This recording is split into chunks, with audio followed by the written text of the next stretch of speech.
नमस्कार, आप देख रहे हैं मनी 9 और मैं हूं आपके साथ विशाल शर्मा। ब्रोकरेज का बिजनेस जो है अब पहले जैसा आसान नहीं रहा। ग्राहक तो बढ़ रहे हैं, शेयर बाजार में निवेश भी बढ़ रहा है, लेकिन फिर भी कई बड़ी जो है ब्रोकरेज कंपनियों की कमाई घट रही।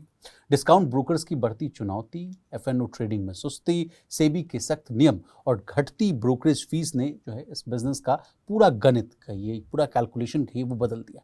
जून तिमाही के नतीजे भी यही कहानी बयां कर रहे हैं। जहां कई बड़े ब्रोकर्स की जो है कमाई दबाव में रही, वहीं जिन कंपनियों का कारोबार सिर्फ ब्रोकिंग तक सीमित नहीं है, उन्होंने मुश्किल दौर में भी जो है शानदार प्रदर्शन किया है।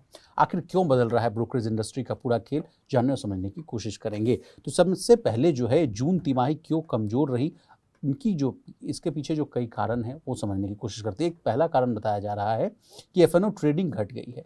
ऑप्शन प्रीमियम टर्नओवर करीब 4 से 5% तक घट चुका है। इससे उन ब्रोकरेज कंपनियों की कमाई प्रभावित हुई है, इफेक्ट हुई है, जिनकी आय का बड़ा हिस्सा जो है एफएनओ ट्रेडिंग से आता था। तो आपको तो पता ही होगा कि सेबी ने जो है लगातार पिछले कुछ सालों से जो है एफएनओ ट्रेडिंग को लेकर जो है काफ़ी सख्ती की है, क्योंकि वो लगातार रिसर्च रिपोर्ट निकाल रहे हैं, अपनी स्टडी रिपोर्ट निकाल रहे हैं। कह रहे हैं कि 100 में से 98% लोगों को जो है वो भारी नुकसान हो रहा है, और औसत नुकसान जो है 50,000 रुपये से लेकर लाख 1.5 लाख रुपए तक के आसपास का होता है। चलिए दूसरे फैक्टर्स पर आते हैं। पिछली तिमाही का बेस बहुत ऊंचा था। ये तर्क ये दिया जा रहा है, एक तर्क, कि जनवरी मार्च तिमाही में सोने और चांदी में जो है ज़बरदस्त तेजी आई थी। ट्रेडिंग वॉल्यूम जो है काफ़ी बढ़ गया था, इससे ब्रोकरेज कंपनियों की अच्छी कमाई होती। अब जून तिमाही में ये तेजी खत्म हो गई, इसलिए तुलना करने पर जो है नतीजे कमज़ोर दिखाई दे रहे हैं। तो जो बेस इफेक्ट है उस मामले पर जो है थोड़ी कमजोरी आ रही है। तीसरा कारण ये बताया जा रहा है कि बाजार पूरे 3 महीने मजबूत ही नहीं रहा। मार्च में जो है पश्चिम एशिया तनाव यानी जो मिडिल ईस्ट क्राइसिस थे, उसके वजह से बाजार में काफ़ी उतार चढ़ाव देखने को मिला था। अप्रैल में बाजार संभला था, लेकिन मई और जून में वो रफ्तार जारी नहीं रही है। चलिए, मेरे पास निफ्टी का चार्ट ओपन है, लेकिन मैं निफ्टी कितना प्रदर्शन कर रहा है, कैसा चल रहा है, ये हम समझने की कोशिश करते हैं। देखिए, निफ्टी अभी फिलहाल जो है 24,000 के आसपास कारोबार हो रहा है, और पिछले 1 महीने का अगर चार्ट्स को मैं देख पा रहा हूँ तो इसमें मात्र 0.17% की तेजी है।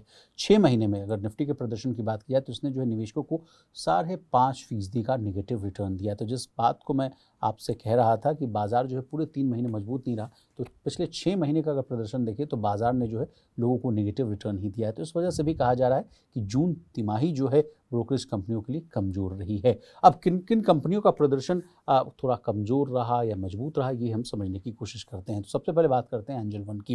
रेवेन्यू में लगभग जो है 2.4% की गिरावट रही है। मुनाफा करीब 23% घट गया है।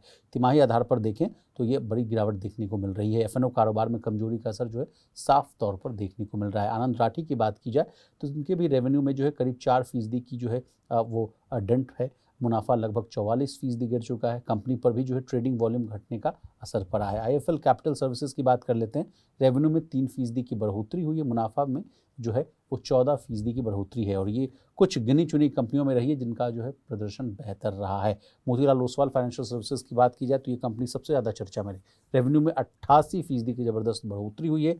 मार्च तिमाही में कंपनी को 49 करोड़ का नुकसान हुआ था, तो जून तिमाही में कंपनी ने 665 करोड़ का मुनाफा भी कमाया। तो यानी सबसे मजबूत प्रदर्शन मोतीलाल ओसवाल का रहा है। तब यहीं पर आपको मैं रोकना चाहूँगा। देखिए, ब्रोकरेज के धंधे में एक तो हैं जो बहुत पुराने प्लेयर्स हैं, जैसे मोतीलाल ओसवाल हो गया, आईएफएल हो गया। एक दौर ये आया पिछले 4-5 साल में, अगर आप देखेंगे तो डिस्काउंट ब्रोकर्स का दौर आया, जब लोग कह रहे थे कि आपसे जो है ब्रोकरेज फीस एकदम नहीं ली जाएगी, 0 ब्रोकरेज फीस पर आप बाजार को ट्रेड कीजिए। तो ये कहानी वही दर्शाना चाहती है कि जो पुराने धंधे में है, जो सिर्फ और सिर्फ ब्रोकिंग के धंधे में नहीं है, कुछ और एडिशनल सर्विसेज दे रहे हैं, जैसे मान लीजिए वेल्थ मैनेजमेंट हो गया, एसेट मैनेजमेंट हो गया, उनके लिए जो है चीज़ें थोड़ी आसान रही। लेकिन जो डिस्काउंट ब्रोकरिंग के धंधे में है, सिर्फ उसी धंधे में, उनको तगड़ा नुकसान हो रहा है। चलिए, इसी के साथ जो मैं डाइवर्सिफाइड ब्रोकर की बात मैं कह रहा हूँ वो क्या होता है वो भी समझ लीजिए।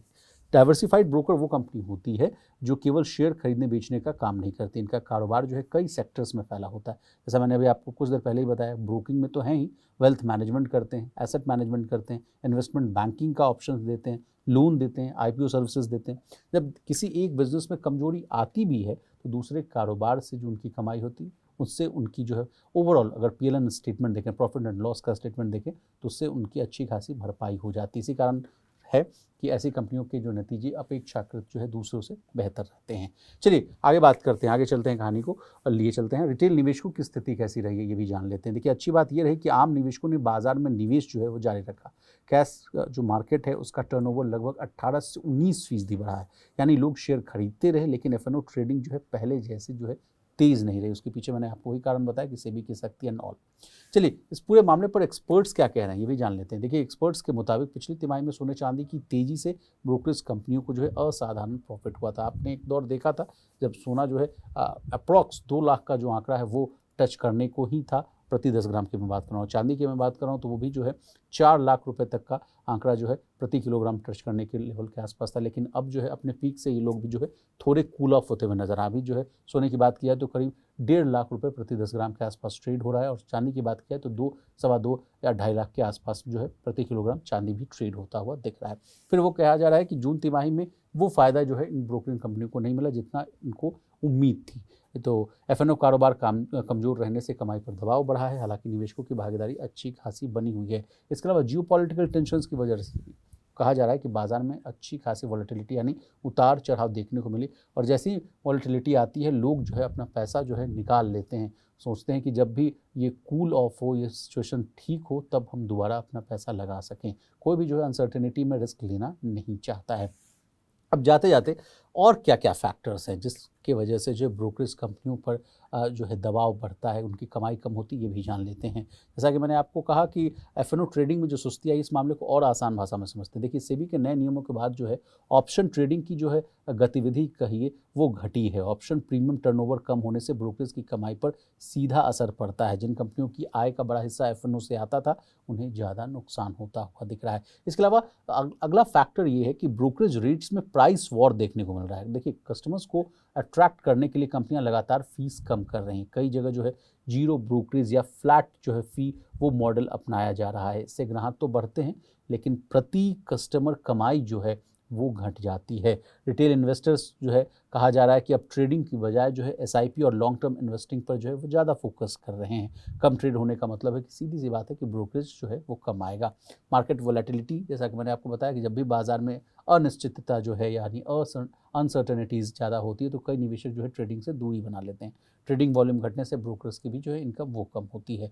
डाइवर्सिफाइड इनकम नहीं होना, ये भी एक अगला फैक्टर। जो कंपनियां सिर्फ ब्रोकिंग पर निर्भर है उन्हें ज़्यादा नुकसान होता है, और जो wealth management, mutual fund, insurance, PMS में हैं उनकी कमाई ज़्यादा स्थिर रहती है। इसके अलावा सेबी वाला एंगल है, उसको और दोहरा देता हूँ मैं, आपको समझ में आएगा। पिछले कुछ वर्षों में सेबी ने जो है FNO, algo trading, risk management और इन्वेस्टर प्रोटेक्शन से जुड़े कई नियम जो है वो सख्त किए। इससे ट्रेडिंग वॉल्यूम और कुछ हाई मार्जिन गतिविधियों में जो है वो कमी आई है। इसके अलावा पैसिव इन्वेस्टिंग का बढ़ना भी एक बड़ा फैक्टर माना जा रहा है। ईटीएफ और इंडेक्स फंड्स में निवेश जो है यानी जो इन्वेस्टमेंट है वो तेज़ी से बढ़ रहा है।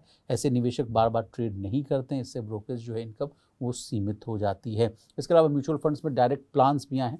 पहले एजेंट और ब्रोकर्स को कमीशन मिलता था, बड़ी संख्या में लोग जो है डायरेक्ट म्यूचुअल फंड्स भी खरीद रहे हैं। इससे डिस्ट्रीब्यूशन से होने वाली कमाई है वो भी घट रही है। फिर एक बहुत तगड़ा सा पॉइंट ये है कि टेक्नोलॉजी कॉस्ट बढ़ना। देखिए आज ब्रोकर्स को जो है app, cyber security, artificial intelligence, server और रेगुलेटरी सिस्टम पर जो है भारी इन्वेस्टमेंट करना पड़ता है। यानी खर्च तो बढ़ रहा है लेकिन ब्रोकरेज से होने वाली इनकम जो है यानी आय जो है उस गति से नहीं बढ़ रही है। तो ये रही तमाम फैक्टर्स। आपको हमारी ये डिटेल रिपोर्ट कैसी लगी कमेंट करके जरूर बताइएगा। इसी तरह देश, दुनिया और बिजनेस जगत से जुड़ी तमाम ताज़ा तरीन खबरों के लिए बने रहिए हमारे साथ। देखते रहिए मनी।